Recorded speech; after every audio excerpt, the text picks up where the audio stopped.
അതെ, ഈ വെള്ളച്ചാട്ടത്തിൽ വീണാ പോയാൻ പോയി, ബോഡി പോലും കിട്ടില്ല. തെരച്ചിലില്ലാത്ത കേരളത്തിലെ ഏക വാട്ടർഫോൾ. വീക്കെൻഡിൽ ഒരു വൺ ഡേ റൈഡ്. പുതിയൊരു ടീമാണ് ട്രാവൽ ഗ്രാം.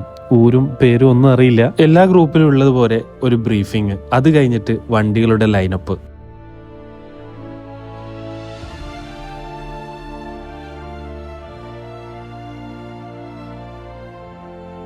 റൈഡ് നേരെ പോകുന്നത് കോഴിക്കോടുള്ള കക്കയം ഡാമിലേക്കാണ്. കക്ക എത്തുന്നതിന് മുമ്പേ ആ ചുരത്തിൽ കയറി ഫോട്ടോസും, കൂട്ടത്തിലൊരു ഫാമിലിയും കുട്ടിയൊക്കെ ഉണ്ടായിരുന്നു. അവരെയൊക്കെ കളിപ്പിച്ച് കുറച്ച് ഫോട്ടോസൊക്കെ എടുത്ത് റെസ്റ്റ് ചെയ്തിട്ടാണ് വീണ്ടും നമ്മുടെ യാത്ര തുറന്നത്. അങ്ങനെ മലബാറിന്റെ ഹെവൻ എന്നറിയപ്പെടുന്ന കക്കയത്ത് ഞങ്ങളെത്തി. വണ്ടിയൊക്കെ പാർക്ക് ചെയ്തു ഓരോ സ്ഥലത്തായിട്ട്. 60 രൂപയാണ് പെർ ഹെഡ് ഇവരെ ചാർജ് ചെയ്യുന്നത്. കയറി കഴിഞ്ഞ് കുറച്ച് മുന്നോട്ട് പോയപ്പോൾ ഊഞ്ഞാലൊക്കെ കണ്ടപ്പോൾ ഒന്ന് പഴയ ഓർമ്മകളൊക്കെ അയവിറക്കാന്ന് വിചാരിച്ച് ഒന്ന് ഊഞ്ഞാലൊക്കെ ആടി. കക്കയം ഡാമിന്റെ വ്യൂ ഏകദേശം അവിടെ തന്നെ നമുക്ക് കാണാൻ പറ്റും. നമ്മൾ നേരെ പോകുന്നത് വെള്ളച്ചാട്ടത്തിലേക്കാണ്. പോകുന്ന വഴിയിൽ ചെറിയൊരു ക്യാൻറ്റീൻ ഉണ്ടായിരുന്നു. അവിടുന്ന് ചായയൊക്കെ കുടിച്ചു. ഇവിടുന്ന് ചായയും കടിയൊക്കെ തിന്നവരുടെ ശ്രദ്ധയ്ക്ക് ഇവനെ ശ്രദ്ധിക്കുക, വന്നിട്ട് തട്ടിപ്പോ. നമ്മൾ റൈഡേഴ്സ് ഇങ്ങനെയാണ്, നിമിഷങ്ങൾ മതി കട്ട ചങ്കുകളാകാൻ വേണ്ടി. അട്ടശല്യം നന്നായിട്ടുള്ള സ്ഥലമാണ്. സാനിറ്റൈസർ ഒക്കെ ഉണ്ടെങ്കിൽ ഒരു കരുതൽ.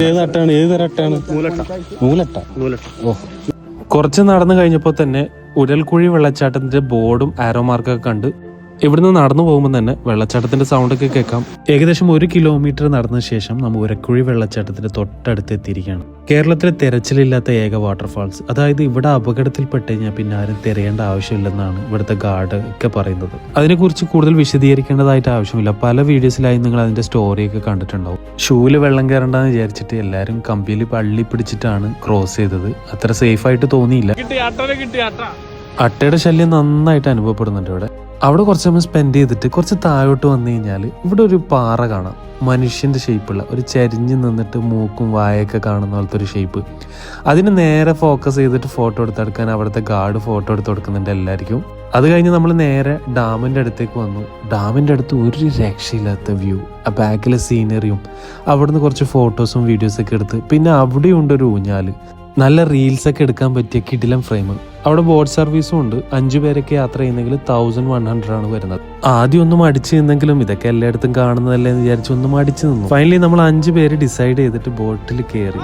അപ്പോഴാണ് മനസ്സിലായത് ഇത് കോഴിക്കോട് തന്നെയാണോ എന്നൊന്ന് ശങ്കിച്ചു പോയി. കാരണം അത്രയും നല്ലൊരു സീനറിയും, ആ സ്പീഡ് ബോട്ട് അങ്ങ് എൻഡിലെത്തിയപ്പോൾ അവിടെ 2 വാട്ടർഫാൾസ് ആണ് നിയർ ബൈ ആയിട്ട് കാണുന്നത്. ഒരു രക്ഷയില്ലാത്ത വൈബ് എന്ന് തന്നെ പറയണം. ആ കൊടുത്ത പൈസക്കുള്ള മുതലായി ആ ഒരു സീനറി ഒക്കെ കണ്ടിട്ട്. പോരാത്തതിന് ബോട്ടിട്ട് നമ്മളായിട്ട് കുടഞ്ഞിട്ട് ഒരു വകയാക്കിയിരുന്നു. അതും നന്നായിട്ട് നമ്മൾ എൻജോയ് ചെയ്തു. ഇവിടുന്ന് സാധനം വാങ്ങിക്കുന്നവരുടെ ശ്രദ്ധയ്ക്ക് കൂട്ടി കയറിയിട്ട് കഴിച്ചോളൂ, ഇല്ലെങ്കിൽ സാധനം തട്ടിപ്പറിക്കാൻ ആളുണ്ട്.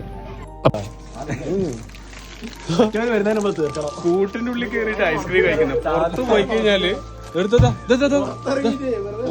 പോയി കഴിഞ്ഞാൽ ഇതാ മൂപ്പരെ തട്ടിപ്പറിച്ചു പോകും.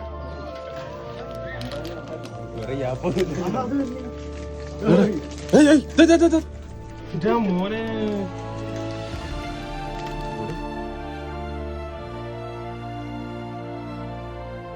എന്റെ ബിരിയാണിക്ക് എത്രയായിരുന്നു? ഇവിടെ എത്ര ബിരിയാണിക്ക്? ഒരു റെസ്റ്റോറൻറ്റിൽ സെയിം ബിരിയാണിക്ക് പല റേറ്റ്. 120, 130, 150. കിട്ടിയ പോലെ വാങ്ങിക്കുക. അതും നമ്മുടെ കോഴിക്കോട്. എന്താ പറയല്ലേ, സാധാരണ നമുക്ക് ഇതൊക്കെ ഫേസ് ചെയ്യേണ്ടി വന്നത് കേരളം വിട്ടുപോയി കഴിഞ്ഞാലാണ്. കക്കയം ഡാമെന്ന് നമ്മൾ നേരെ വന്നത് കരിയത്തമ്പാറയിലേക്കാണ്. അവിടുന്ന് ഒരു റെസ്റ്റോറൻറ്റിൽ നിന്നാണ് നമ്മൾ ഫുഡ് കഴിച്ചത്. അതിന്റെ വിശേഷങ്ങളാണ് തൊട്ടു മുമ്പേ ഞാൻ പറഞ്ഞത്. കരിയത്തമ്പാറയുടെ പ്രകൃതി ഭംഗിയൊക്കെ ആസ്വദിച്ച് നമ്മൾ അവിടെ ഇരുന്നു പരസ്പരം പരിചയപ്പെട്ടു. കാരണം ഒരാൾക്കും പരസ്പരം അറിയില്ല. നമ്മൾ ആദ്യമായിട്ടാണ് എല്ലാവരും കാണുന്നതും പരിചയപ്പെടുന്നതൊക്കെ. ചില യാത്രകളെ മനോഹരമാക്കുന്നത് സ്ഥലങ്ങളല്ല, കൂടെയുള്ള ചില മനുഷ്യരാണ്. കരിയാത്തുംപാറ ഇപ്പോഴും അത്യാവശ്യം നല്ല ക്രൗഡ് തന്നെയാണ്. ഏകദേശം 2 years മുന്നെയാണ് ഞാൻ ഇവിടെ വന്നത്. വണ്ടിയിലൊട്ടിക്കുന്ന ഓരോ സ്റ്റിക്കേഴ്സും നമുക്ക് ഓരോ ഓർമ്മകളാണ്. അത് റൈഡേഴ്സിന് മാത്രമേ ആ ഫീല് മനസ്സിലാവുള്ളൂ. അവിടെ നിന്ന് ഇറങ്ങി ഒരു ചായയൊക്കെ കുടിച്ച് എല്ലാവരും സ്പ്ലിറ്റ് ആവേണ്ട പരിപാടിയാണ്. ഓരോ റൈഡിന്റെ എൻഡിലും ഈ ഒരു പാർട്ട് ഒരു വല്ലാത്ത ഫീലിംഗാണ്.